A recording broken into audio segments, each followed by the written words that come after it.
Bonjour, alors bienvenue pour ce 14e chapitre de l'année. Donc nous avons déjà vu en activité en classe virtuelle la notion de vecteur directeur d'une droite. Ce chapitre s'intitule Équation de droite et système d'équations. Alors on travaillera toujours dans un repère orthonormé dans ce chapitre. Et alors je vous rappelle ici la définition qu'on a vue en activité d'un vecteur directeur d'une droite. C'est un vecteur non nul dont la direction de ce vecteur est la droite D. C'est-à-dire que on peut trouver sur cette droite deux points distincts tels que le A et B, tels que le vecteur directeur est égal au vecteur AB. Donc on peut trouver une infinité de vecteurs directeurs pour une droite. Ici un exemple est U, mais il en existe une infinité. Donc par exemple là sur ce deuxième schéma on a dessiné une droite, on a tracé une droite. Ici on a le vecteur AB qui est un vecteur directeur de cette droite, mais le vecteur U qui est tracé ici est aussi un vecteur directeur de cette droite, ainsi que le vecteur V qui en est un aussi. La particularité de tous les vecteurs directeurs d'une droite, c'est qu'ils sont tous collinéaires entre eux. Voilà, donc on pourrait le vérifier en calculant le déterminant de deux vecteurs directeurs pour montrer que ces vecteurs directeurs sont collinéaires. Alors, comment peut-on déterminer graphiquement les coordonnées d'un vecteur directeur d'une droite?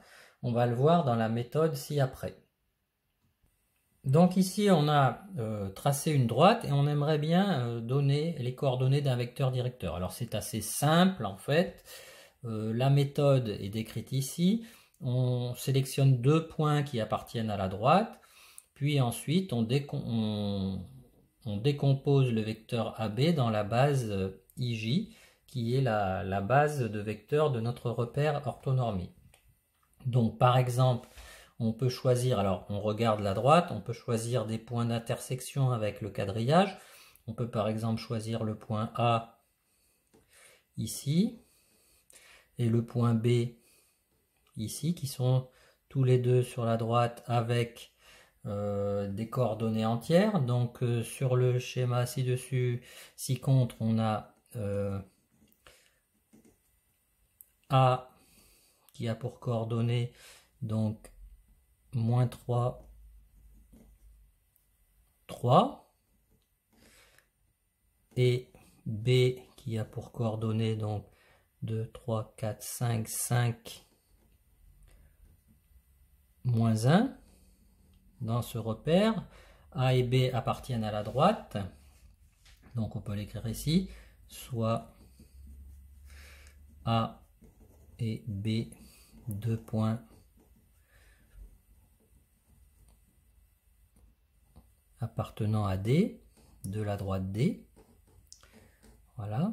Donc ici, on peut calculer les coordonnées du vecteur AB, mais aussi on peut aussi compter tout simplement les carreaux qui permettent d'aller de A vers B. Donc ici on peut tracer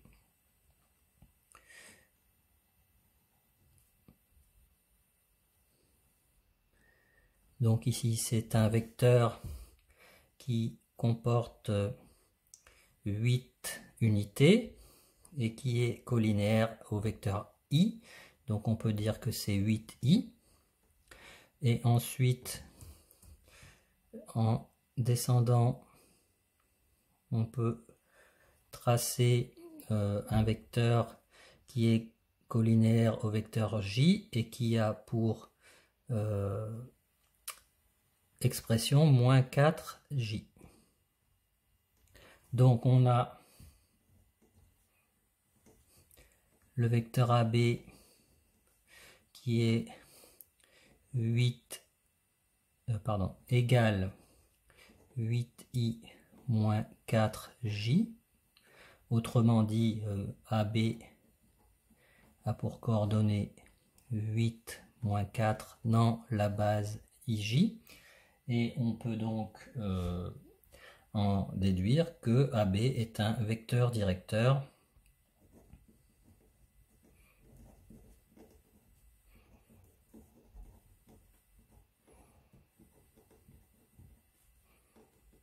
de la droite D. Peut-on donner un autre vecteur directeur? Et par exemple, si on donne le point C ici, on peut voir que pour aller de A à C, ici on a moins 2J, et ici on a 4I. Donc on peut dire que AC c'est égal à 4I moins 2J, le vecteur AC. Donc le vecteur AC est de coordonnées 4 moins 2 est un vecteur directeur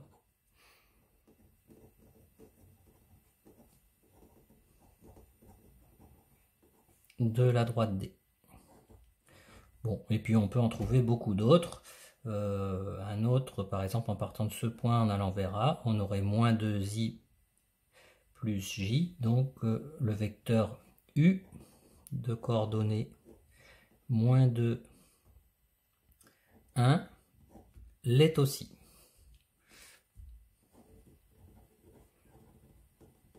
Et ainsi de suite. Ceci nous amène à la propriété qu'on admettra, mais qui peut se démontrer relativement facilement.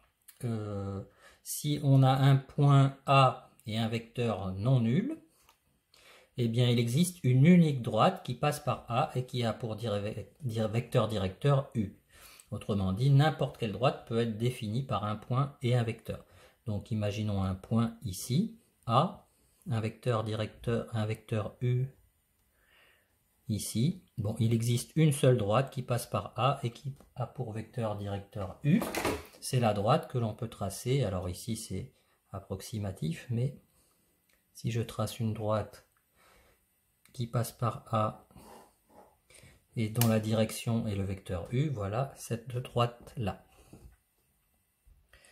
Donc on va maintenant se servir de ces notions pour continuer. Alors si on a deux points du plan, on va rappeler que si on a A et B, deux points du plan et un point M qui appartient à la droite AB, évidemment le vecteur AB est un vecteur directeur de cette droite. Et si le point M appartient à la droite AB, le vecteur AM est aussi un vecteur directeur de cette droite. Les deux vecteurs sont collinéaires, évidemment, puisque les trois points AB et M sont alignés sur la droite D. Donc, on en déduit cette propriété, soit une droite D, un point qui appartient à D et un vecteur directeur de D, n'importe quel point M du plan qui appartient à D,